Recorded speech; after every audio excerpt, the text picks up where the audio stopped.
America और Iran युद्ध के बेहद करीब पहुंचते जा रहे हैं। अमेरिका ने अपने 50 से ज्यादा फाइटर जेट्स ईरान के आसपास अपने सैन्य ठिकानों पर तैनात कर दिए हैं और ईरान ने दावा किया है कि उसके पास ऐसे हथियार हैं जो अमेरिकी वॉरशिप्स को समुद्र में डुबाने की ताकत रखते हैं।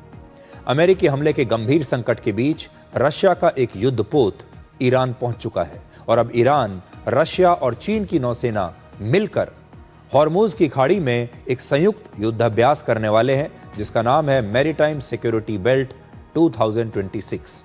जिस हॉर्मुज की खाड़ी में ये युद्ध अभ्यास होगा वहीं से होकर दुनिया का करीब 20% तेल गुजरता है। हालांकि ईरान, रशिया और चीन के इस वॉर एक्सरसाइज की घोषणा पहले ही कर दी गई थी। ये कोई नई घटना नहीं है, ये पहले से ही शेड्यूल्ड है।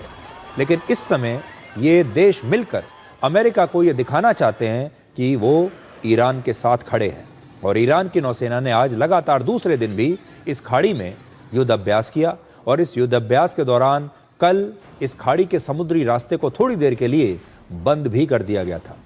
यह भी संभव है कि ईरान ने जानबूझकर इस महत्वपूर्ण समुद्री रास्ते को बंद किया हो। अगर ऐसा हुआ तो इसका असर पूरी दुनिया में तेल की सप्लाई पर पड़ सकता है। तो आज सबसे पहले आप ईरान के इस युद्ध अभ्यास की ये तस्वीरें देखिए।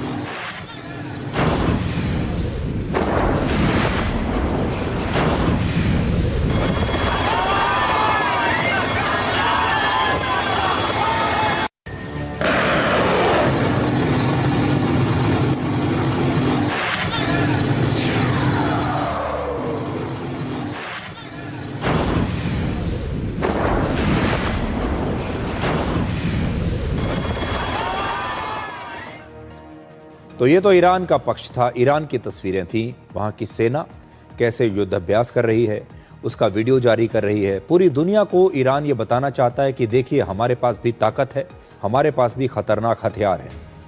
अब आपको अमेरिका के 50 से ज़्यादा फाइटर जेट्स के बारे में बताते हैं जो ईरान के बहुत नज़दीक पहुँच चुके हैं। इनमें अमेरिका के सबसे आधुनिक F-35 और F-22 फाइटर जेट शामिल हैं और दुश्मन के रेडार इन विमानों का पता नहीं लगा सकते। इसके अलावा अमेरिका के 6 अवॉक्स एयरक्राफ्ट भी मिडिल ईस्ट पहुंच रहे हैं जो आसमान में उड़ने वाले रेडार और कमांड सेंटर हैं जो सैकड़ों किलोमीटर दूर तक दुश्मन के फाइटर जेट्स, मिसाइल्स और ड्रोन्स का पता लगा सकते हैं। और सबसे बड़ी बात यह है कि ईरान के पास ऐसा एक भी एयरक्राफ्ट नहीं है जैसे अमेरिका के पास ये है।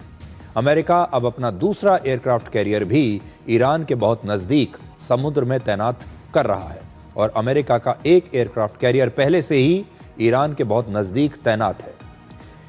किसी युद्ध को टालने के लिए अमेरिका और ईरान के बीच जिनेवा में बातचीत वैसे इस समय चल रही है और अमेरिका के उपराष्ट्रपति JD वांस का कहना है कि बातचीत कुछ हद तक कामयाब भी रही है, लेकिन ईरान को परमाणु हथियार बनाने की इजाज़त नहीं दी जाएगी।